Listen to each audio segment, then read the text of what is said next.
Qui de ces pays gagne si le Niger est attaqué? Aucun. Seule la France profite de la déstabilisation du Niger. Bienvenue sur Cheikh News Télévision. Ici, on parle de l'Afrique, on parle des informations, on parle de toute actualité. La coopération culturelle et académique de notre pays, la France n'est pas seulement au monde. Et ce n'est pas seulement en France que les Nigériens vont étudier.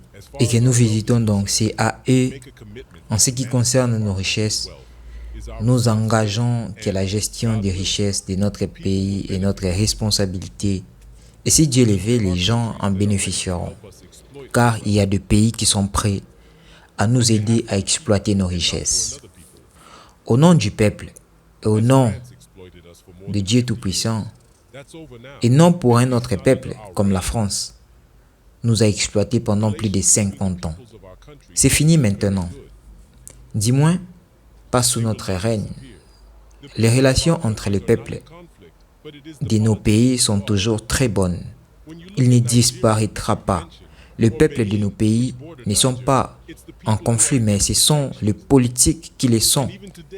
Quand vous regardez le Nigeria, que vous avez évoqué, ou le Bénin qui borde le Niger, ce sont les peuples qui sont contre les sanctions.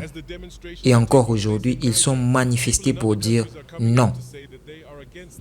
Comme des manifestations ont eu lieu au Niger. Ce sont les gens qui sont contre les sanctions. Comme les manifestations ont eu lieu au Niger. Des gens dans d'autres pays sortent pour dire qu'ils sont contre les sanctions de l'AES. C'est le cas de la Côte d'Ivoire, du Sénégal, qui ne le font pas. En ce qui concerne les dirigeants, ou en ce qui concerne leurs dirigeants, on sait pourquoi on a un dicton selon lequel on dit « Quand on voit une souris courir dans le feu, ce qui la poursuit est plus dangereux que le feu. » C'est la pression de la France qui les pousse à prendre ces décisions. Qui de ces pays gagne si le Niger est attaqué? Aucun. Seule la France profite de la déstabilisation du Niger.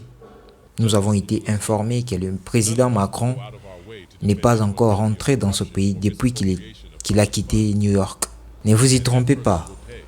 Nous sommes à la fin de la corruption et de la mauvaise gouvernance économique. Si Dieu le veut, en tout cas, nous n'allons pas trahir le pays où le peuple fera juste son travail. Aucun d'entre nous ne fera tout son possible pour défendre toute personne coupable de corruption et de détournement de fonds publics. Et cette personne paiera. C'est notre garantie aux juges, les responsables de rendre la justice. Feront aussi leur travail. Personne ne dira que nous avons empêché un juge de rendre la justice. Nous demandons au peuple de nous aider à identifier les personnes dignes de confiance et incorruptibles. Nous avons adopté l'ordonnance portant création et fonctionnement de la SERV et nous sommes en processus de sélection de ces membres.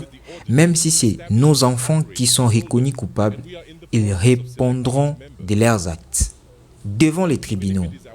Nous demandons également au peuple nigérien de nous aider à identifier tous les coupables des détournements financiers.